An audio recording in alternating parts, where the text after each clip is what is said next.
번째 토론자는 황은순 박사신데 불행하게도 코로나가 며칠 전에 직이돼 가지고 오늘 참석은 못했습니다. 서면으로 토론문을 보내왔습니다. 황 박사는 경북대학에서 박사학위를 받았고 일본의 오사카 대학 법학연구과 박사과정을 수료했고 또 한국세법학회에서 최근에 우수 논문상, 또 한국조세법학회에서도 우수 학위 논문상을 받기도 했고 현재는 한국법제연구원의 부연구위원으로 있습니다. 그다음에 두 번째 토로자는 방범건 세무사신데 지금 세무사의 세무연수원 교수이고 조세제도연구위원회 재산세분과 소위원장 맡고 있고 또 국세청 공무원을 상대로 오랫동안 강의를 했고 또 저서도 양도상속 정액세 이름 계산실무 양도소득세 이래서 이 분야의 전문가입니다. 오늘 황은순 박사는 못 오고 토론문을 보내왔습니다. 여러분 그 자료집에 있는데 제가 대신 토론문을 소개하는 걸로 황은순 박사 토론은 가름하도록 하겠습니다. 자료집 31페이지 이하네요. 황 박사는 우선은 그 발제자 이광호 박사 우선 발제 내용에 대해서 극찬을 했네요. 발제하기 전에 밥을 사주고 한 것 같아요. 토론문을 극찬을 했고 전체적인 질문은 크게 한 3가지 정도로 하고 있습니다. 이 발제문은 36페이지부터네요. 자료집 만들어진 자료집상으로는 그건 생각고 앞에 31페이지부터가 맞네요. 32페이지에 가보면 준용에 대해서 이야기를 하고 있습니다. 세 번째 문단점 가보면 이제 발제자는 소득세법과 부가세법 성격이 서로 다른데도 소득세 법령에서 부가세 법령을 준용하는 그런 것은 문제다. 그런 발제를 했다고 이해를 했다. 그래서 이제 준용이라는 것은 양 법률 간의 유사함이 전제가 돼야 되는데 소득세와 부가세 간에는 그런 유사성이 없지 않느냐. 그런데 어떻게 준용할 수 있느냐. 그런 발제 내용에 대해서는 찬성한다. 그러면서 이제 준용을 자칫 남용하면 확장 해석이나 유추 해석으로 이어질 가능성이 있으니까 준용을 경계해야 된다. 그런 이야기를 하고 있습니다. 그 다음에는 이제 발제문 신명과 관련해서 질문을 한다고 하면서 소득세와 법인세는 소득세라는 것은 개인 소득세고 법인세라는 것은 법인 소득세의 준말이니까 소득과세라는 전체적으로 순소득에 과세하는 거 아니냐. 하나는 개인, 하나는 법인일 따름이지 본질이 같은 거 아니냐.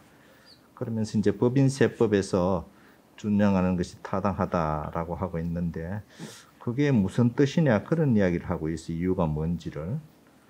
이건 아마 모르겠어요. 발제 내용을 약간 오해를 한 건지 정확하게 무슨 뜻인지 잘 모르겠는데 발제 내용에 있어서는 소득세법에서 부가세 대신에 차라리 법인세법에서 준용하는 게 더 좋지 않겠느냐 그런 취지의 발제였는데 지금 질문 자체는 소득세법 준용은 불가능하고 법인세법 준용은 그러니까 지금 질문은 부가가치세를 중심에 놓고 부가가치세가 소득세는 준용할 수 있지만 법인세는 준용할 수 없다는 말이냐 발제 내용이 그런 거냐라고 묻고 있습니다. 발표자가 그런 뜻으로 발표했는지 나중에 답을 해주기 바라고. 두 번째는 이제 세법의 사실관계에 대한 논의라 그래서 발제문에 있는 각주 4와 5를 가보면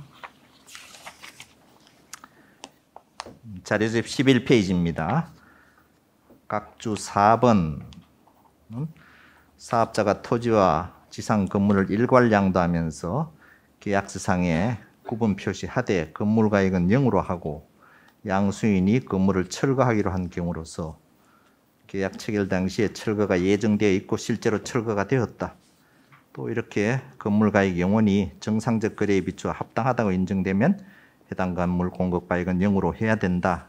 이제 2018년 행정해석을 소개한 게 주석 4고 주석 5는 사업자가 토지 건물 공급할 때 매매계약서상에 구분 표시하지 않고 거래 당사자 간에 토지 건물 가액을 합의한 사실이 정빙에 의해서 확인도 되지 않는다. 그래서 토지 건물 가액이 불분명하다면 부가세법령에 따라서 안분 계산한 금액을 공급가액으로 해야 된다. 그 다음에는 2019년 1월 1일 이후에는 당사자 간 합의 사실이 있더라도 30% 이상 차이가 난다든지 하면 안분 개선해야 되는 것이다. 이렇게 소개한 게 5인데 이제 발제자는 그게 마치 조금 유권 해석의 변경인 듯이 그러니까 주석 4 행정 해석과 예규와 주석 5 회신은 서로 상충되는 것처럼 입장이 변한 것처럼 이야기하는데 이제 토론자의 질문은 그게 뭐 내가 보기에는 입장 변한 게 아닌 것 같다. 사실관계가 달라지고 나중에 법령이 바뀌고 하니까 그런 유권 해석이 새로 나온 거지. 그게 뭐 변경이냐 답을 해보라고 묻고 있습니다. 이제 세 번째 질문은 자 아까 이제 소득세법 시행령과 부가세법 시행령 간의 상충관계에 대한 질문인데 이제 발표자는 현행법상의 구분에 있어서는 소득세법 시행령 166조 6항에서 자료집으로 보면 34페이지 박스입니다. 거기에서 소득세법 시행령 166조 6항은 소득세법 100조 2항 규정을 적용할 때 토지 건물 가액 구분이 불분명하면 부가세 시행령 64조에 따라 안분 계산하며 이렇게 돼 있으니까 발표자인지 이강호 박사는 지금은 이제 64조에는 1항과 2항이 다 들어 있으니까 1, 2항을 모두 준용한다는 뜻으로 하는 게 물리 해석이다. 그렇게 했는데 거기에 대해서 발표자의 생각은 내 생각에는 그게 물리 해석이 아닌 것 같다. 표현은 64조로 돼 있어서 지금은 새로 생긴 이제 시행령은 64조 1, 2항이 다 있고 옛날에는 64조로만 돼 있었는데 비록 표현은 부가세법 시행령 64조로 하니까 64조 지금의 신시행령 64조 1항, 2항을 다 포함하는 듯이 보이지만 그 한 줄 더 내려가 보면 부가세법 시행령 그냥 64조 2호, 64조 2항 2호라든지 뭐 1항 2호라든지 항 표시가 없이 64조 2호 단서라고 돼 있지 않느냐. 그 말은 요거는 옛날에 구법을 개량한 거니까 당연히 구법 시대에는 2항이 없었으니까 그건 2022년 1월 15일 신설됐는데 요거는 지금 신법에서는 당연히 1호만 의미하는 걸로 봐야 된다. 물리 해석으로도 그렇게 봐야지. 64조니까 64조 1항, 2항 다 있으니까 다 준용된다고 보는 것은 이제 지나친 형식적 물리 해석 아니냐. 그런 질문 세 가지를 하고 있습니다. 그러면 우선 이 부분 황은순 박사 질문에 대해서 그 발표자가 간단하게 답하기 바랍니다. 네, 제가 발제문이 이제 급히 쓰다 보니까 미비점이 많고 충실하게 좀 더 작성을 했어야 되는데요. 어쨌든 토론자님께서 지적하신 이런 부분들 반영해서 좋은 논문이 좀 되도록 이렇게 하겠습니다. 우선 질문 중에 첫 번째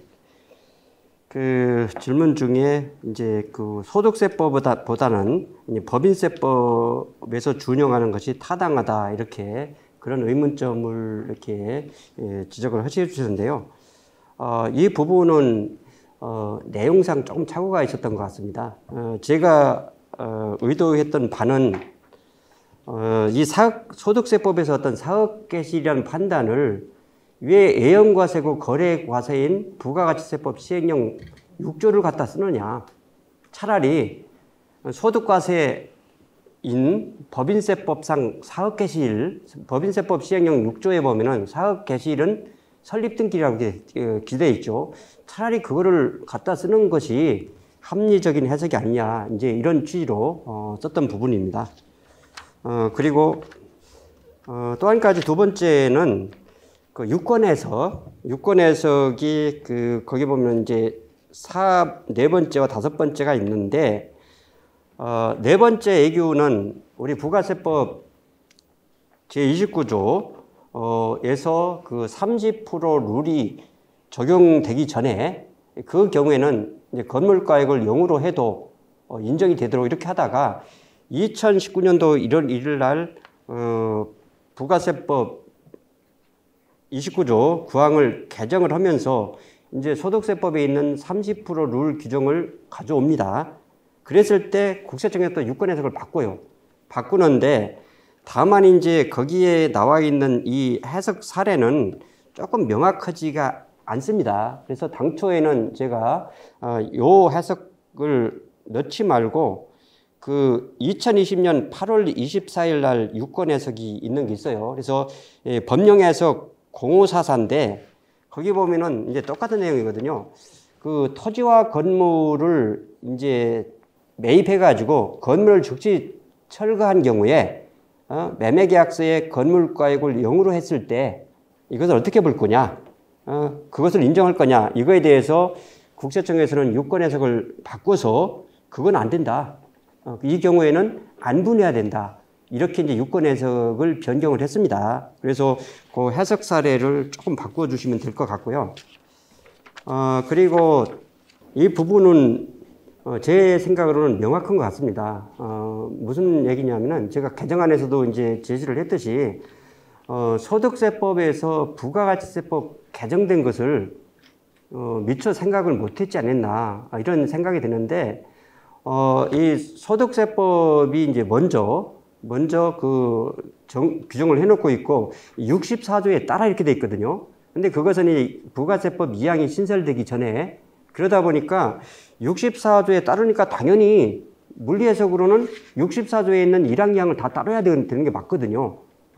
그래서 그게 맞는 것 같고 이제 황 박사님께서 지적해 주신 부분은 이것은 이제 그 뭐 상속 증여세 평가할 때 부가가치세법 시행령 64조 2호 단서에 따라 이렇게 돼 있는데 이것은 현행 개정된 거랑은 전혀 관계가 없는 겁니다. 그래서 그렇게 해석을 하면 될 것 같습니다. 그리고 그 황 박사님께서 또 한 가지 여쭤보신 것 중에 하나가 그 토지 건물, 토지 관련 매입세계에서 그러면은 그 매수 얼마 정도 지났을 때 토지 관련 매입세로 보지 않느냐 이제 그런 질문도 또 하고 계시더라고요. 그래서 그거에 대해서는 지금 유권 해석이 없습니다.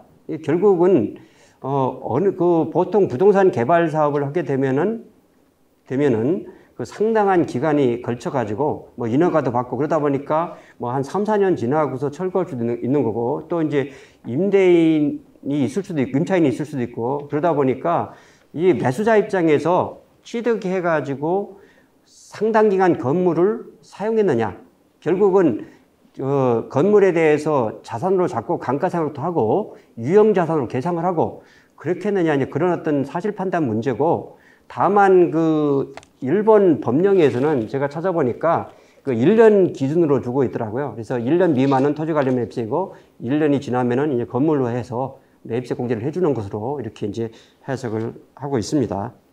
예, 고맙습니다. 예, 잘 들었습니다. 다음으로는 우리 방범건 세무사님 토론 듣도록 하겠습니다. 네, 안녕하세요. 방범건 세무사입니다. 저는 이번에 그 토론을 준비하면서 그 건설업 분야에서 오랜 경험을 바탕으로 저희 세무사회를 이끌어 주셨던 이강호 세무사님께서 이 부가가치세법과 소득세법 간의 이제 법 개정의 미비점을 충분한 근거를 바탕으로 해서 지적해 주신 의견에 굉장히 공감을 많이 했습니다. 그리고 굉장히 그 2022년도 세법 개정이 되면서 문제가 발생된 거에 대해서 올해가 가기 전에 적시성 있게 문제를 제기해 주신 점에 있어서도 굉장히 감사하게 생각을 합니다. 이 부분에 있어서는 특히 양도소득세 관련해서 실무상으로 굉장히 많은 세무사님들이 그 고민하고 있는 문제 중에 하나거든요. 이 부분에 대한 법 개정이 미비하다는 사실조차도 사실 모르고 그냥 실무를 진행하고 계시는 분들이 너무나 많으실 겁니다. 아마 차후적으로는 지금 고민하고 있는 발표된 내용들을 가지고 그 세무사님들이 각자의 입장에 따라 가지고 신고를 한 다음에 세무서 관할 그 세무서에서는 또 다른 방식으로 그쪽에서 과세를 하거나 아니면 세금을 더 이제 추징을 하는 어떤 그러한 방법으로 문제가 될 여지도 충분히 있어 보입니다. 제가 준비한 내용에 관련해서 말씀을 드리면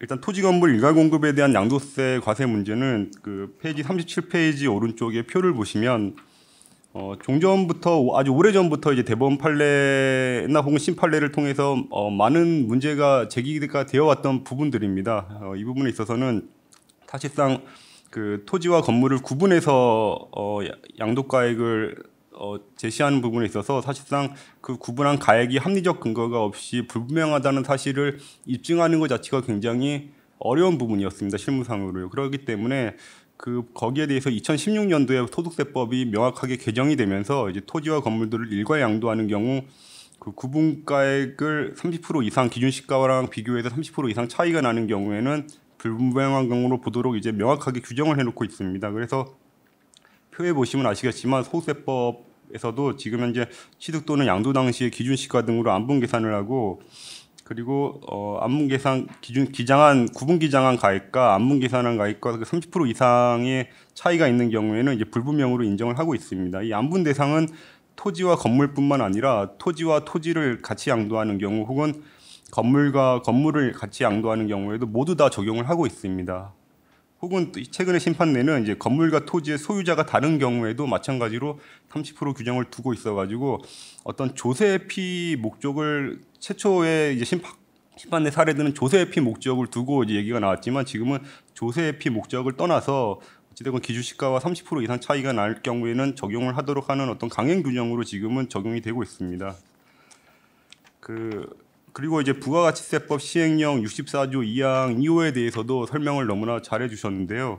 하단에 나온 내용이 토지와 건물 등을 함께 공급받은 후 건물 등을 철거하고 토지만 사용하는 경우와 관련돼서 양도세와 관련해서는 사실 대법원 판례가 기존에 이제 93년도에 나왔던 다음 페이지입니다. 92년도에 나왔던 대법원 판례와 관련된 부분이 기존의 세무적 쟁점이 되어 왔던 부분입니다. 그 부분은 이제 토지와 그 지상 건물을 함께 취득했다가 토지만을 이용하기 위해서 건물을 철거하고 나대지 상태로 토지만을 양도하는 경우에 있어서 이제 건물의 취득가액과 철거 비용에 대해서 토지의 취득가액에 포함하는 양도자산의 필요경비에 해당이 된다라는 내용으로 해가지고 그 납세자 편을 손을 들어줬던 내용이었는데요. 저는 이 부분과 관련돼서 좀 더 구체적으로 제 추가적인 의견을 개진해 보고자 합니다.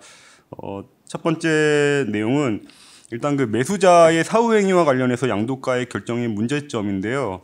일단 그 양도소득세 입장에서 봤을 때는 매수자 입장에서는 구건물의 취득 원가와 철거 비용에 있어서 그 구건물과 토지를 함께 취득하면서 구건물을 사용을 하고 그 멸실을 했는지 아니면 사용하지 않고 멸실을 했는지에 따라 가지고 아래 가운데 표와 같이 세무상 쟁점이 달라지게 됩니다. 그래서 구건물과 토지를 취득해서 구건물을 바로 철거를 하고 토지만 사용을 한 경우에는 구건물에 대한 취득 원가는 토지의 취득 원가에 가산을 하고 그리고 구건물 철거 비용에 대해서는 자본적 지출로 반영을 하고 있습니다. 그리고 구건물과 토지를 취득해서 구건물도 일부라도 사용을 하고 철거를 했다 그러면 구건물에 대한 취득 원가는 반영하지 않고 그리고 구건물의 철거 비용에 대해서도 종전의 심판내 같은 경우에는 자본적 지출에 반영이 안 되는 걸로 해석을 했었는데 2020년도에 시행령이 개정이 되면서 구건물 철거 비용의 자본적 지출은 무조건 포함이 되는 걸로 그렇게 법이 개정이 됐습니다.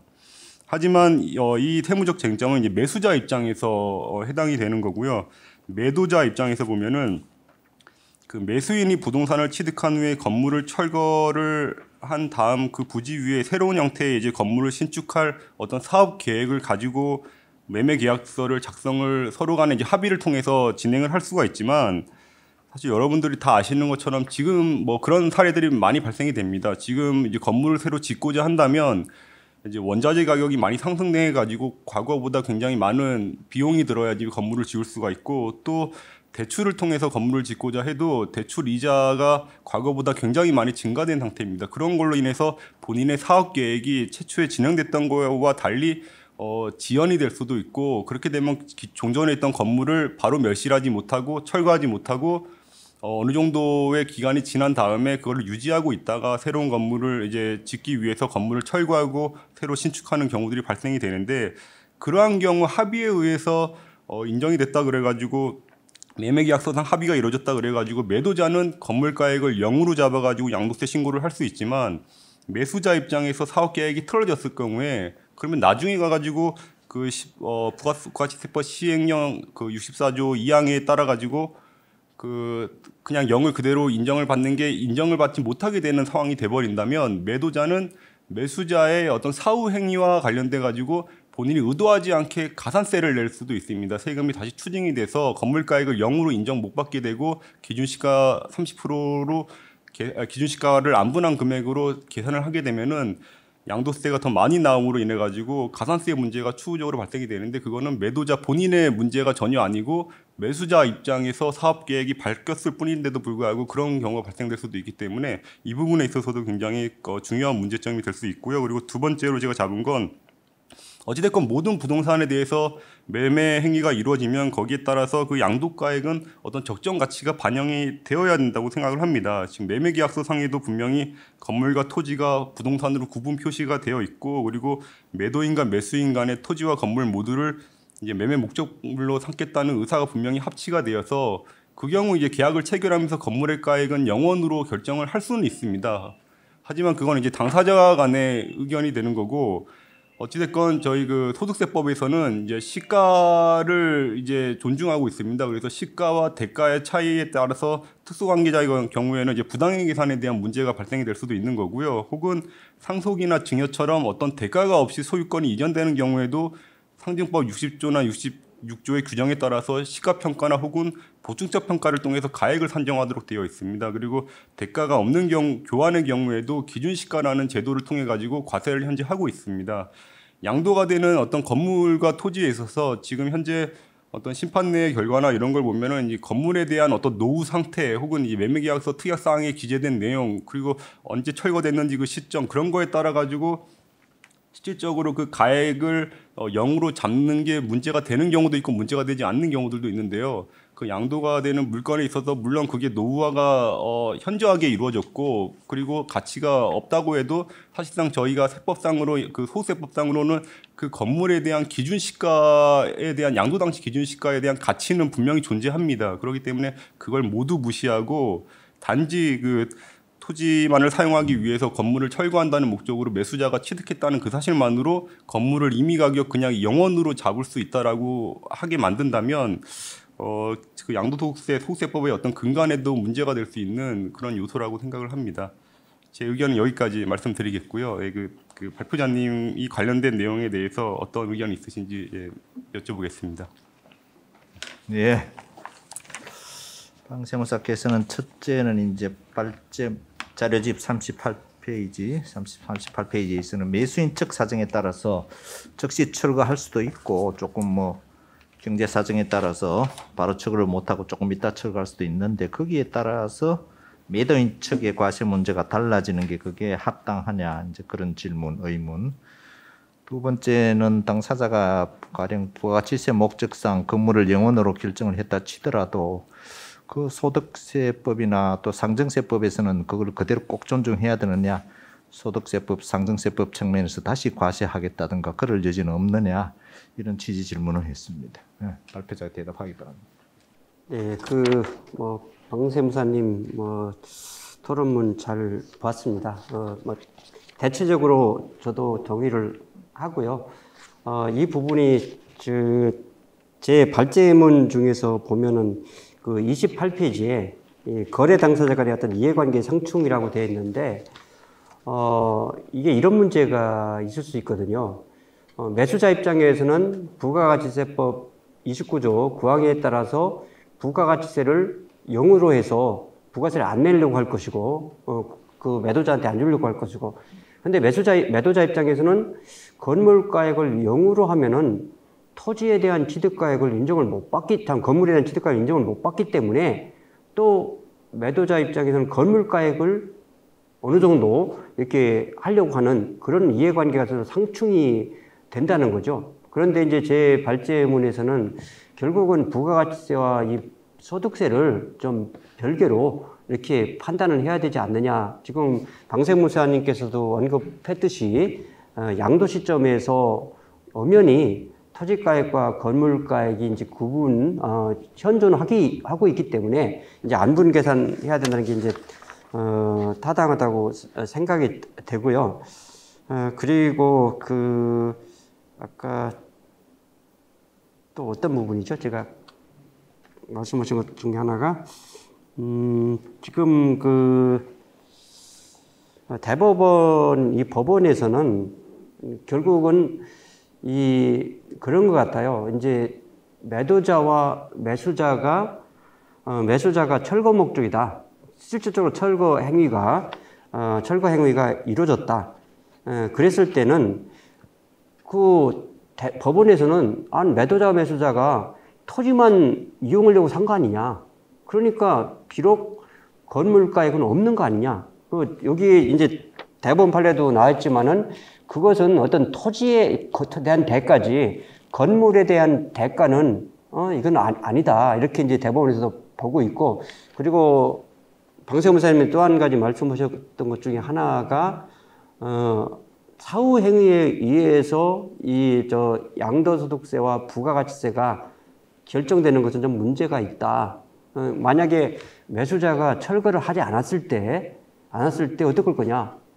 그거는 저는 생각이 조금 다른데, 그건 철거 행위가 실질적으로 이루어져야 된다고 보거든요. 경제 상황이 안 좋아가지고 철거가 이루어지지 않고 그냥 그 매수자가 했다는 당연히 부가가치세가 과세가 돼야 되고, 그리고 양도소득세도 당연히 안분해야 된다. 그런 생각을 가지고 있습니다. 실질적으로 법에도 이제 결국은 철거가 이루어져야 되거든요. 그랬을 때 매수자 입장에서 어떤 그거를 자산적 가치, 이용가치와 사용가치가 이제 없기 때문에 재화의 공을 보지 않는 것이고, 지금 부가가치세법에도 보면은 재화의 공급에 대해 열거하면서 수용되는 경우라든지 그런 경우에는 이게 건물가치가 없거든요. 그래서 예전부터도 건물가액을 0으로 해서 재화의 공급을 보지 않도록 그런 규정을 부가세법에 두고 있습니다.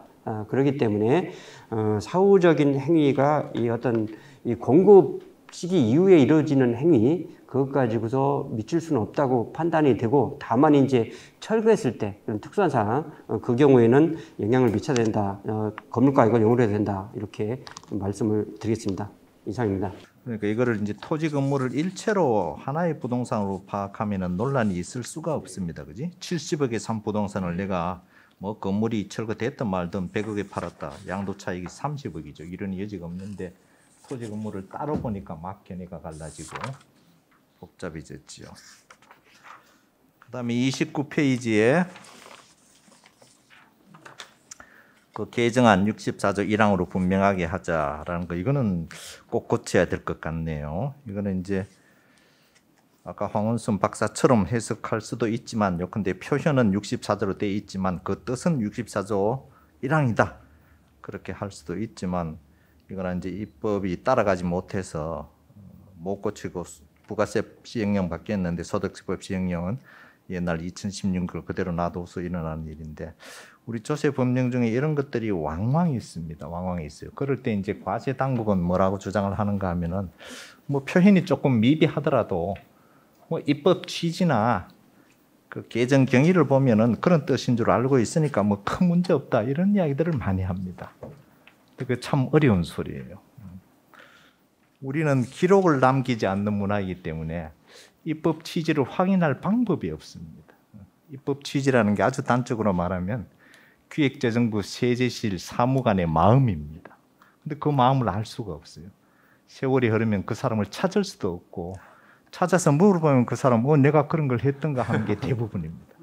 그래서 입법 취지에 너무 기대는 그런 문제가 있으니까 명확하게 고치는 게 좋겠고, 그다음에 이제 김 교수님 질문대로 그거는 그런 의미가 있습니다. 그지? 위에 올라가서 64조 개정안에 3항을 새로 만들자라고 그랬는데, 이 박사는 2항 1호에서 다른 법령에서 정하는 바에 따라 토지와 건물 등의 가액을 구분한 경우, 그걸 이제 실지 가액으로 해주겠다는 취지는, 이거는 당신들이 그냥 자의적으로 임의적으로 짜고서 한 게 아니고 법률 규정에 의해서 의무적으로 된 거니까, 당사자 간에 부당하게 안분 계산할 소지가 없으니까 인정을 해주겠다, 그런 뜻일 텐데, 그런데 이거를 이렇게 법률을 제한적 열거적으로 할 수 있을지는 의문이에요. 그런 법률이 어디에 있는지 아무도 못 찾을 거예요. 대한민국 법률을 다 뒤질 수도 없고 없어서 이렇게 예시하는 방법이 과연 적절할지는 의문이고, 그래서 차라리 그냥 2항 1호 표현을 좀 더 분명하게 하든가, 자의성이 개입될 여지가 없이 됐다는 그런 걸 좀 해가지고, 이건 결국 이제 해석에 맡겨야 될 문제 아닌가. 그래서 이거는 입법으로 좀 풀기가 어려운 것 아닌가, 그런 생각이 들고, 마지막으로 질문을 한 가지 하자면, 이제 발제자는 준용 규정의 문제점에 대해서 이야기를 했습니다. 그래서 우리 세법에 준용 규정이 너무 많습니다. 너무 많은데 준용 규정의 이제 첫 번째 문제점은 너무 많은 것도 문제인데 준용할 때 가져오는 조문의 내용이 뭔지를 알 수가 없습니다. 그지? 이 조문만 읽으면 무슨 뭐 몇 자로만 돼 있으니까 그게 뭐 인터넷이 되면은 이제 클릭을 해가지고 그쪽으로 옥쪽으로 넘겨가야 되는데 이 종이로 보면은 그게 뭔지 알 수가 없어요. 그래서 사실은 준용 규정을 가져올 때는 가져오는 조문을 쓰고 괄호 열고 그 조문의 제목이라든가 간단한 내용을 써주는 게 그게 맞습니다. 그게 국민을 위한 길이에요. 그래야지 내가 이 문장을 읽으면 가져오는 조문이 무슨 뜻이다라는 걸 알 수가 있어서 전체적으로 알 수 있는데 우린 그거 없이 막 너무 많이 준용하니까 이런 일이 일어나는데 어쨌거나 준용을 해야 된다면은 이제 발제자는 성격이 다른 세목이 근데 부가가치세하고 뭐 소득세 간에 준용하는 것은 문제가 있다라고 했는데 그게 꼭 그런지는 모르겠어요. 지금은 뭐 세목의 성격에 관계없이 광범위하게 준용이 이루어지고 있는데 결국 준용이라는 것은 이 조문에서 길게 풀었을 것을 입법기술장 짧게 쓰는 방편인데 다른 조문을 인용해서 그러면은 예컨대 부가가치세법에서 예컨대 뭐 비거주자, 거주자, 내국 외국법인 이런 거 소득세, 법인세 규정을 막 가져오고 그러잖아요. 그러면 소득세, 법인세 그런 표시 안 하고 문장을 하나하나 길게 5줄로 쓰면 문제가 없고 이거를 법인세법 몇 조 그런 식으로 쓰면 문제가 생기는 건지.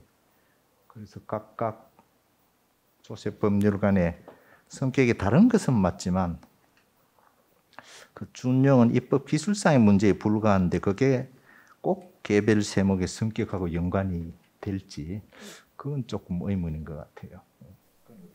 예, 그 교수님 말씀에 전적으로 동의하고요. 이제 제가 여기에서 이제 그 발제문을 쓰면서 조금 그 이제 오버를 하는 부분은 있어요. 왜냐하면 이제 어떤 논리를 전개를 하다 보니까 그 부가가치세와 이제 소득세의 어떤 그 양도와 공급이라는 개념 그러다 보니까 이제 갖다 쓴 부분인데 그 소득세법 시행령 166조 그 6항에서 보면은 부가세법에서 안분 계산하는 것만 갖다 쓰거든요. 그러다 보니까 그 규정은 문제 없다고 저도 생각은 합니다.